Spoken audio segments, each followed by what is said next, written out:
I swear to you, this is the reason I'll never go back to the beach at night. Even now, when I close my eyes, I still hear the waves, but underneath them, I hear something else. It started last summer, when my friends convinced me to join them for a weekend camping trip near the coast. I wasn't exactly a beach person. I burn easily. I hate the sticky feeling of salt water, and I've always found the ocean a little intimidating. But they promised it would be fun. Bonfires, music, and late night swimming under the stars. The first night went exactly like that. We grilled food, had a few drinks, and stayed up laughing until the embers of the fire glowed red in the sand. I didn't drink much because I always like being the one who remembers everything. Around midnight, most of them had already passed out in their tents, but I wasn't tired. The air was still warm, the moon was bright, and the sound of the waves was oddly hypnotic. Walked down closer to the shoreline just to watch the water. There was something strangely peaceful about how empty the beach looked at that hour. No kids running around, no tourists setting up umbrellas, just me and the sea. But the peace didn't last.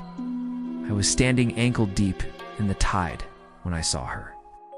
A figure about 50 feet down the shoreline, standing completely still at the edge of the water. I thought maybe it was another camper, but something about the way she stood froze me. Her body was rigid, facing the waves, and her hair hung down in wet, stringy clumps that clung to her face.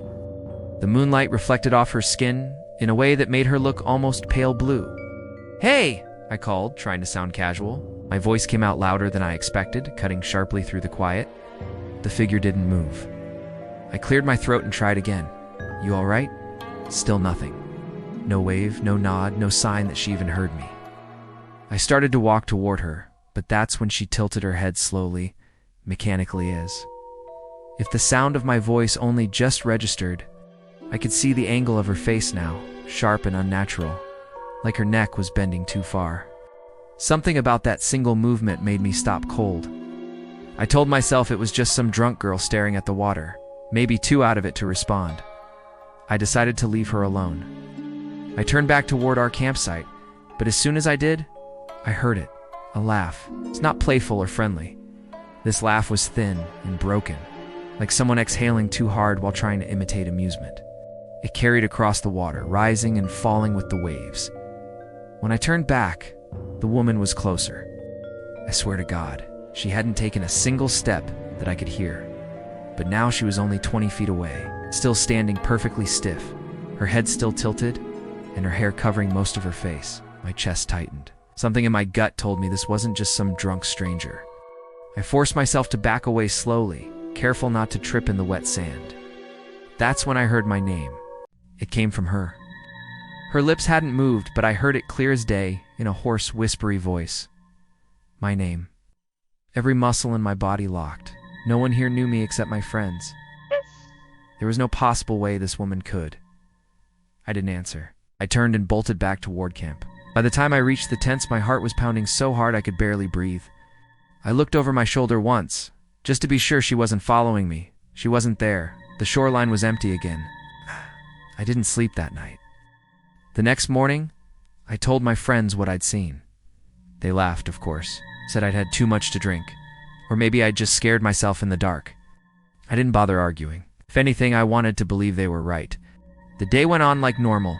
We swam, we ate, we played cards, but every time I glanced toward the water, I felt the same unease, like the ocean wasn't just water anymore, it was watching me.